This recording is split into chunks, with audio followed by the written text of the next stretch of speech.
بسم اللہ الرحمن الرحیم۔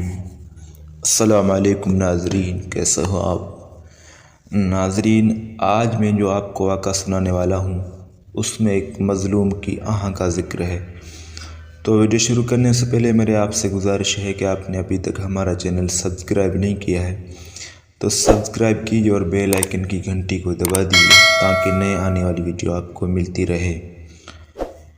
امام غزالی رحمۃ اللہ علیہ بیان فرماتے ہیں کہ بنی اسرائیل میں ایک شخص مچھلی کے شکار سے اپنے اہل و عیال کا نان و نفقہ مہیا کرتا تھا۔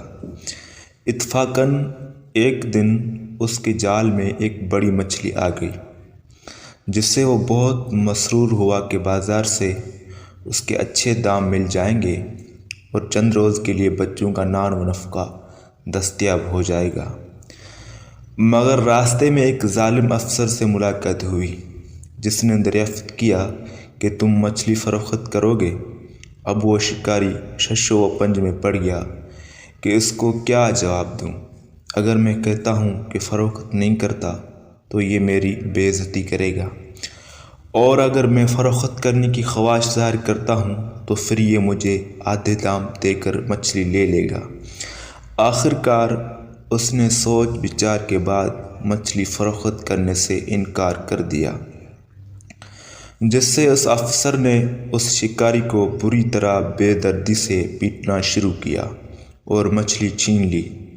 اس شکاری نے بارگاہ الہی میں فریاد پیش کی کہ یا الہی، آپ نے مجھے نادار پیدا کیا ہے اور اس کو تونگر اور طاقتور۔ یا الہی، میں قیامت تک انتظار نہیں کر سکتا، میرا انتقام اس سے اسی دنیا میں لیا جائے۔ خدا کی شان، جب وہ افسر مچھلی لے کر گھر پہنچا تو گھر والوں نے اس کو بھون کر تیار کیا۔ جب اس افسر نے کھانے کے لیے مچھلی کی طرف ہاتھ بڑھایا تو اس مچھلی نے منہ کھول کر اس کی انگلی کو ایسا سخت کاٹا کہ وہ درد کی وجہ سے بے قرار ہو گیا۔ آخر کار وہ طبیب کے پاس حاضر ہوا اور اپنی تکلیف بیان کی۔ طبیب نے معائنہ کرنے کے بعد مشورہ دیا کہ اس انگلی کو کٹوا دیا جائے، ورنہ یہ درد ہاتھ کی طرف منتقل ہو جائے گا۔ چنانچہ انگلی کٹوانے کے بعد بھی اضافہ نہ ہوا بلکہ درد بڑھتا گیا۔ بالآخر اس کو ہاتھ بھی کٹوانا پڑا مگر درد بڑھتا گیا۔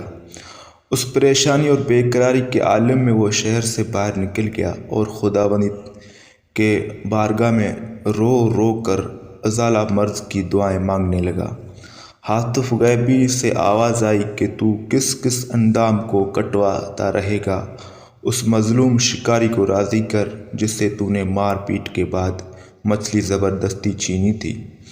اب اس کی آنکھیں کھل گئیں اور شکاری کی تلاش میں نکل پڑا۔ چنانچہ ملاقات کے وقت اس کے قدموں پر گر کر معافی مانگنے لگا اور ساتھ ہی کچھ مال نذرانہ بھی پیش کیا۔